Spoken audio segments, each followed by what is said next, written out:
साथियों, आज जब हम आजादी के अमृत महोत्सव के दौरान गणतंत्र दिवस की चर्चा कर रहे हैं, तो मैं यहाँ एक दिलचस्प किताब का भी जिक्र करूंगा। कुछ हफ्ते पहले ही मुझे मिली इस बुक में एक बहुत ही इंटरेस्टिंग सब्जेक्ट पर चर्चा की गई है। इस बुक का नाम India the mother of democracy है और इसमें कई बेहतरीन एसेज है। भारत दुनिया का सबसे बड़ा लोकतंत्र है और हम भारतीयों को इस बात का गर्व भी है कि हमारा देश मदर ऑफ डेमोक्रेसी भी है। लोकतंत्र हमारी रगों में है, हमारी संस्कृति में है। सदियों से यह हमारे कामकाज का भी एक अभिन्न हिस्सा रहा है। स्वभाव से हम एक डेमोक्रेटिक सोसाइटी है।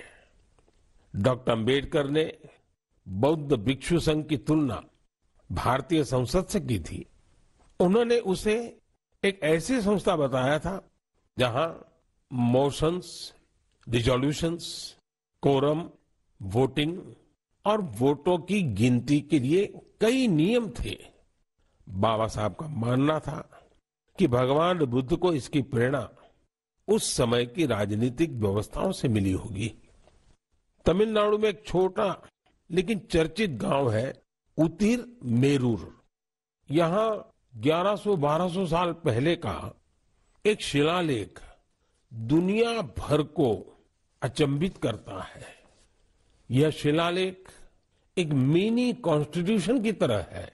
इसमें विस्तार से बताया गया है कि ग्राम सभा का संचालन कैसे होना चाहिए और उसके सदस्यों के चयन की प्रक्रिया क्या हो। हमारे देश के इतिहास में डेमोक्रेटिक वैल्यूज का एक और उदाहरण है 12वीं सदी के भगवान बसवेश्वर का अनुभव मंडपम। यहाँ फ्री डिबेट और डिस्कशन को प्रोत्साहन दिया जाता था। आपको ये जानकर हैरानी होगी कि यह माग्ना कार्टा से भी पहले की बात है। वारंगल के काकीय वंश के राजाओं की गणतांत्रिक परंपराएं भी बहुत प्रसिद्ध थी। भक्ति आंदोलन ने पश्चिमी भारत में लोकतंत्र की संस्कृति को आगे बढ़ाया।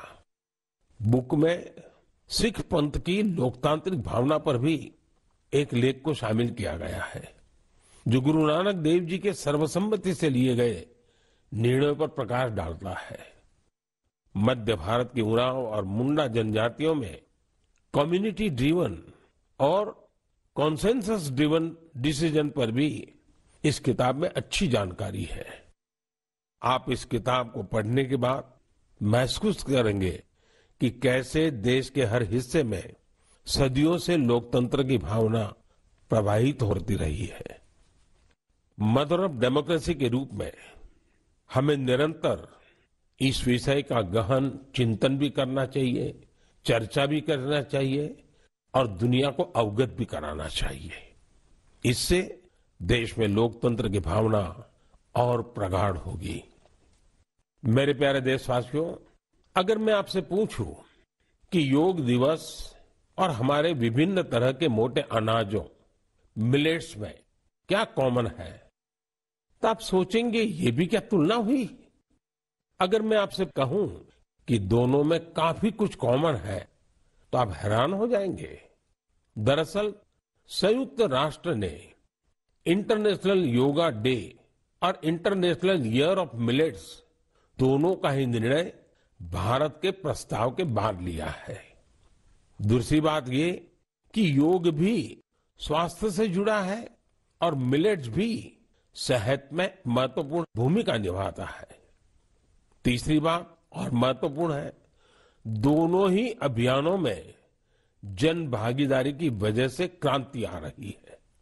जिस तरह लोगों ने व्यापक स्तर पर सक्रिय भागीदारी करके योग और फिटनेस को अपने जीवन का हिस्सा बनाया है, उसी तरह मिलेट्स को भी लोग बड़े पैमाने पर अपना रहे हैं। लोग अब मिलेट्स को अपने खानपान का हिस्सा बना रहे हैं। इस बदलाव का बहुत बड़ा प्रभाव भी दिख रहा है। इससे एक तरफ वो छोटे किसान बहुत उत्साहित हैं जो पारंपरिक रूप से मिलेट्स का उत्पादन करते थे। वो इस बात से बहुत खुश हैं कि दुनिया अब मिलेट्स का महत्व समझने लगी है।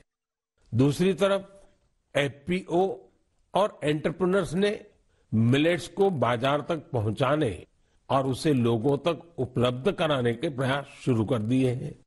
आंध्र प्रदेश के नांदयाल जिले के रहने वाले केवी रामा सुब्बा रेड्डी जी ने मिलेट्स के लिए अच्छी खासी सैलरी वाली नौकरी छोड़ दी। मां के हाथों से बने मिलेट्स के पकवानों का स्वाद कुछ ऐसा रचा बसा था कि इन्होंने अपने गांव में बाजरे की प्रोसेसिंग यूनिट ही शुरू कर दी। सुब्बा रेड्डी जी लोगों को बाजरे के फायदे भी बताते हैं और उसे आसानी से उपलब्ध भी कराते हैं। महाराष्ट्र में अलीबाग के पास केनाड गांव की रहने वाली शर्मिला ओसवाल जी पिछले 20 साल से मिलेट्स की पैदावार में यूनिक तरीके से योगदान दे रही है। वो किसानों को स्मार्ट एग्रीकल्चर की ट्रेनिंग दे रही है। उनके प्रयासों से न सिर्फ मिलेट्स की उपज बढ़ी है, बल्कि किसानों की आय में भी वृद्धि हुई है। अगर आपको छत्तीसगढ़ के रायगढ़ जाने का मौका मिले तो यहाँ के मिलेट्स कैफे जरूर जाइएगा। कुछ ही महीने पहले शुरू हुए इस मिलेट्स कैफे में चीला, डोसा, मोमोज, पिज्जा और मंचूरियन जैसे आइटम खूब पॉपुलर हो रहे हैं। मैं आपसे एक और बात पूछूं? आपने एंटरप्रेन्योर शब्द सुना होगा, लेकिन क्या आपने मिलेटप्रेन्योर सुना है क्या? ओडिशा की मिलेटप्रेन्योर्स आजकल खूब सुर्खियों में है।